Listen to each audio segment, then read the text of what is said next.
بسم اللہ الرحمن الرحیم۔ السلام علیکم معزز طلباء کرام، آپ سب کیسے ہیں؟ آج ہم موطا امام محمد کے سبق نمبر 106 کو پڑھیں گے۔ آج کے ہمارے سبق کا عنوان ہے کہ کیا قرض پر بھی زکوٰۃ ہوگی۔ آج کے ہمارے سبق کے اندر ہم دو باب پڑھیں گے۔ ایک تو باب المال متى تجب فیہ الزکوٰۃ، کہ یہ باب اس مال کے بارے میں ہے کہ اس میں زکوٰۃ واجب کب ہوگی، اور دوسرا کہ باب الرجل یکون لہ الدین هل علیہ فیہ زکوٰۃ، کہ یہ باب اس شخص کے بارے میں ہے کہ جس کے لیے کوئی قرض ہے تو کیا اس قرض پر بھی زکوٰۃ لازم ہوگی۔ تو خیر ہم پہلا باب پڑھتے ہیں مختصر سے، اس کے بعد پھر دوسرے باب پر تفصیلی کلام کرتے ہیں۔ تو امام محمد حدیث لے کے آئے کہ اخبرنا مالک اخبرنا نافع عن ابن عمر قال لا تجب فی مال زکوٰۃ حتی یحول علیہ الحول۔ امام محمد فرماتے ہیں کہ ہمیں امام مالک نے خبر دی کہ ہم سے روایت کیا حضرت نافع نے کہ عبداللہ بن عمر رضی اللہ عنہما کہا کرتے کہ ایسے مال پر زکوٰۃ نہیں ہے جس پر پورا سال نہ گزر جائے۔ قال محمد وبهذا نأخذ وهو قول ابی حنیفہ رحمۃ اللہ علیہ الا ان يكتسب مالا فيجمعه الى مال عنده مما يزكى فاذا وجبت الزکاة في الاول زكي الثاني معه وهو قول ابی حنیفہ وابراہیم النخعی رحمهم اللہ تعالی عنہما۔ امام محمد فرماتے ہیں کہ اسی پر ہمارا عمل ہے، اور یہی امام اعظم امام ابو حنیفہ رحمۃ اللہ تعالی کا قول ہے، سوائے اس ایک مسئلہ کے کہ کسی کو نیا مال دستیاب ہو اور وہ اسے پہلے مال کے ساتھ ملا لے جس سے زکوٰۃ ادا کرنی ہو، پھر جب پہلے مال کی زکوٰۃ ادا کرے تو اس کے ساتھ دوسرے مال کی بھی زکوٰۃ ادا کرے۔ یہی امام صاحب کا بھی قول ہے، اور حضرت ابراہیم نخعی علیہ الرحمہ کا بھی یہی قول ہے۔ اچھا، اب اس جو روایت ہے اس کی توضیح جو ہے وہ امام محمد رحمۃ اللہ تعالی نے جو فرمایا، تو اس کا خلاصہ یہ ہے کہ جو آدمی ابتدائی سال میں مالک نصاب ہو تو سال پورا ہونے تک سال کے درمیان جو آمدنی بھی اس نصاب سے ملتی رہے گی اس پر سال گزرنا یہ ضروری نہیں ہے، بلکہ ابتدائی سال میں جو تھا نصاب تو اس کے ساتھ ہی درمیانے سال کی آمدنی بھی وہ ملنے والے زکوٰۃ جو ہے اس آمدنی سے بھی نکالنا ضروری ہوگا۔ مثال کے طور پر میرے پاس سال کے آغاز میں جو 200 دراہم چاندی تھی یا 20 مسکال سونا تھا، اور سال کے دوران ایسا ہوا کہ 200 مزید آ گئے۔ اچھا، یہ 200 جو مزید آئے یہ 6 ماہ بعد آئے، پھر ایسا ہوا کوئی 4 ماہ گزرے تو 200 مزید آ گئے۔ اب یہ جو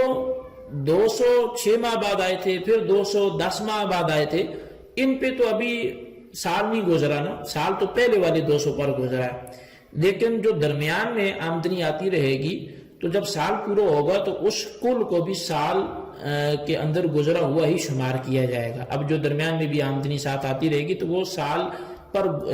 جس پر سال گزرا ہوا ہے اسی کے ساتھ یہ لاحق ہوتی جائے گی۔ تو اس کا یہی خلاصہ اور یہی حاصل کلام ہے، تو اس پر الگ سے سال گزارنا یہ ضروری نہیں ہوگا۔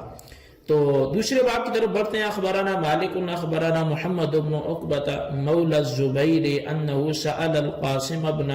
محمد عن مكاتب له قاطعه بمال عظيم قال قلت هل فيه زكاة؟ قال القاسم أن أبا بكر كان لا يأخذ من مال صدقة حتى يحول عليه الحول۔ قال القاسم وكان أبو بكر إذا أعطى الناس آتياتهم يسأل الرجل هل عندك من مال قد وجبت فيه الزكاة؟ فإن قال نعم أخذ من عطائه زكاة ذلك المال، وإن قال لا سلم إليه عطاؤه۔ امام محمد فرماتے ہیں کہ ہمیں امام مالک نے محمد بن عقبہ جو زبیر کے آزاد کردہ غلام ہیں ان سے خبر دی کہ انہوں نے قاسم بن محمد سے پوچھا کہ میرے مکاتب سے میں نے بہت بڑے مال کے ساتھ مقاطعہ کیا ہے تو اس میں زکوٰۃ ہے؟ قاسم کہنے لگے کہ حضرت ابو بکر صدیق رضی اللہ تعالیٰ عنہ مال کی زکوٰۃ اس پر سال گزرنے سے قبل نہیں لیا کرتے تھے۔ قاسم نے مزید کہا کہ ابو بکر صدیق رضی اللہ تعالیٰ عنہ جب لوگوں کو ان کے وظائف دیتے یعنی تنخواہیں دیتے تو آپ پوچھتے کہ کیا تمہارے پاس اتنا مال ہے جس پر زکوٰۃ واجب ہوتی ہے؟ اگر وہ کہتا ہاں اتنا مال ہے تو اس کے وظیفے سے زکوٰۃ کی مقدار کاٹ لیتے تھے، اور اگر وہ کہتا کہ اتنا مال نہیں ہے تو اس کا مکمل جو ہے وہ اجرت اور جو تنخواہ ہے وہ دے دی جاتی تھی۔ قال محمد وبہذا نأخذ وهو قول ابی حنیفہ رحمۃ اللہ علیہ، امام محمد فرماتے ہیں کہ ہمارا اسی پر عمل ہے، اور امام اعظم امام ابو حنیفہ رحمۃ اللہ تعالی علیہ کا بھی یہی قول ہے۔ اخبرنا مالک اخبرنی عبا بن حسین عن عائشة بنت قدامة بن مزعون عن أبيها قال كنت إذا قبضت عطائي من عثمان بن عفان سألني هل عندك مال وجب عليك فيه الزكاة؟ فإن قلت نعم أخذ من عطائي زكاة ذلك المال وإلا دفع إلي عطائي۔ امام محمد فرماتے ہیں کہ ہمیں امام مالک نے بتایا کہ مجھے عمر بن حسین نے حضرت عائشہ بنت قدامہ کے حوالے سے بتایا، اور انہوں نے اپنے والد سے بتایا کہ میں جب حضرت عثمان غنی رضی اللہ تعالیٰ عنہ سے اپنا جو وظیفہ اور اجرت ہے وہ وصول کرتا تو آپ مجھ سے دریافت فرمایا کرتے تھے کہ کیا تمہارے پاس اتنا مال ہے جس پر زکوٰۃ واجب ہوتی ہو؟ پھر میں اس کے جواب میں اگر ہاں کہتا تو میرے وظیفے سے زکوٰۃ کاٹ لیتے تھے، ورنہ میرا جو اجرت ہے یا وظیفہ ہے مجھے پورا دے دیا جاتا تھا۔ اب ان دونوں روایات کو آپ نے ذہن میں رکھنا ہے، اور ان دونوں روایات میں سے پہلی روایت میں تو صاف الفاظ میں موجود ہے کہ زکوٰۃ اس مال پر واجب ہوتی ہے کہ جس پر سال گزر جائے۔ اب یہ بات صدیق اکبر رضی اللہ تعالیٰ عنہ کے حوالے سے حضرت قاسم بن محمد نے فرمائی جب ان سے مکاتب سے ملنے والی کثیر رقم کے بارے میں پوچھا گیا، کیونکہ یہ رقم وصول کیے ابھی سال نہیں گزرا تھا اور اس کے سوا نصاب زکوٰۃ بھی نہیں تھا، اس لیے زکوٰۃ کے وجوب کا قول نہیں کیا گیا۔ تو اسی پر قاسم بن محمد نے ابو بکر صدیق رضی اللہ تعالیٰ عنہ کا ایک اور ارشاد سنایا کہ آپ وظیفہ لینے والے سے پوچھتے تھے، جو اجرت لینے والے سے، کہ تمہارے پاس گھر میں پڑے ہوئے مال میں سے کسی پر زکوٰۃ آتی ہے، یعنی نصاب زکوٰۃ پر سال گزر گیا ہے؟ تو اس کے جواب میں وظیفہ لینے والا اگر ہاں کہتا تو آپ اس کے وظیفے سے ہی وہ زکوٰۃ کی مقدار کاٹ لیتے تھے۔ تو بہرحال ان دونوں باتوں سے یہ واضح ہوتا ہے کہ اگر کسی جنس سے نصاب پر سال گزر جائے، یعنی سال کے شروع اور آخر میں نصاب کامل ہو اور دوران سال اسی جنس میں اضافہ ہو جائے، تو اس اضافے کی زکوٰۃ جو ہے وہ نصاب کے ساتھ ادا کرنا پڑے گی، اگرچہ اس پر سال نہیں گزرا۔ یہی وجہ ہے کہ مکاتب کی ادا کردہ رقم کے علاوہ چونکہ اسی جنس کی رقم پر نصاب جو ہے وہ کامل ہونے کی صورت میں سال نہیں گزرا تھا یا نصاب تھا ہی نہیں، تو ابھی بھی مکاتب سے ملنے والی رقم پر زکوٰۃ واجب نہیں ہوگی، کیونکہ اس پر سال گزرا ہی نہیں ہے۔ اسی کو امام محمد اپنا اور امام اعظم کا مسلک قرار دے رہے ہیں، یعنی اگر کسی جنس کے نصاب پر سال گزر گیا، دوران سال اسی جنس کے اضافے پر بھی سال مکمل ہونے پر زکوٰۃ ادا کرنا پڑے گی۔ اضافے پر سال گزرنا یہ شرط نہیں ہے، بلکہ اصل نصاب پر سال گزرنا یہ ضروری ہے۔ اگر اضافہ غیر جنس کے ہو تو پھر اضافے پر مستقل سال گزرنا یہ شرط ہوگا۔ اب یہ بنیادی چیز ہے، اس کو آپ نے سمجھنا ہے۔ ہم نے پچھلے باب کے اختتام پر بھی اسی سبق میں اس پر مختصر گفتگو کی تھی، لیکن اب تفصیل اسی پر ہے کہ اگر اضافہ اسی جنس سے ہے تو پھر تو اس نئے اضافے پر سال گزرنا ضروری نہیں ہے، لیکن اگر اضافہ غیر جنس سے ہے تو پھر اضافے پر مستقل الگ سے سال گزرنا یہ شرط ہوگا۔ مثال کے طور پر بکری، بھینس وغیرہ حیوانات میں سے کسی کا نصاب شروع سال سے آخر تک قائم رہا، درمیان میں اس کی غیر جنس مثلا نقدیات آ گئی،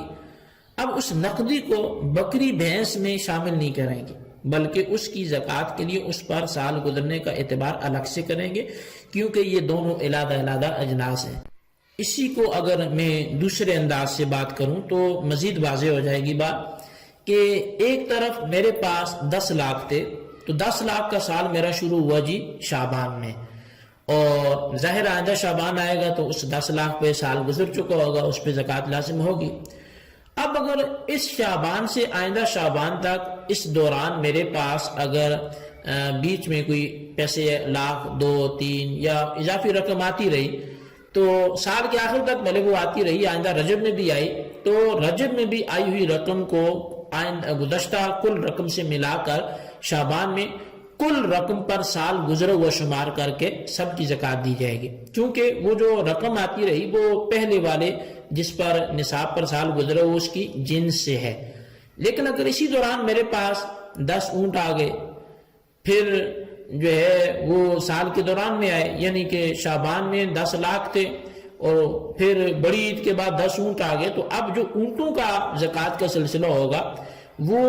بڑی عید سے ہی ان کا سال شروع ہوگا، تو ان کا سال جو ہے وہ الگ سے گنا جائے گا کیونکہ وہ پہلے والے نصاب کی جنس کا غیر ہے۔ تو اس سے صاف واضح مطلب جو ہے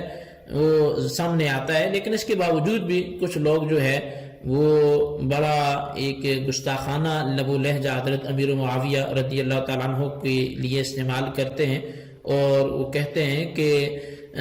تنخواہ سے زکوٰۃ وصول کرنا یہ حضرت امیر معاویہ رضی اللہ تعالیٰ عنہ کی بدعت ہے، کیونکہ حضرت ابوبکر صدیق رضی اللہ عنہ وہ سال گزرنے سے قبل زکوٰۃ وصول نہیں کرتے تھے۔ تو حالانکہ وہ روایتیں بھی آپ نے سنی، شاید یہ جو ہے وہ تعصب کی وجہ سے ایسی بات کی گئی، ورنہ جو ہے اس باب میں وہ دونوں روایات جو ہے وہ انصاف سے اگر دیکھی جائیں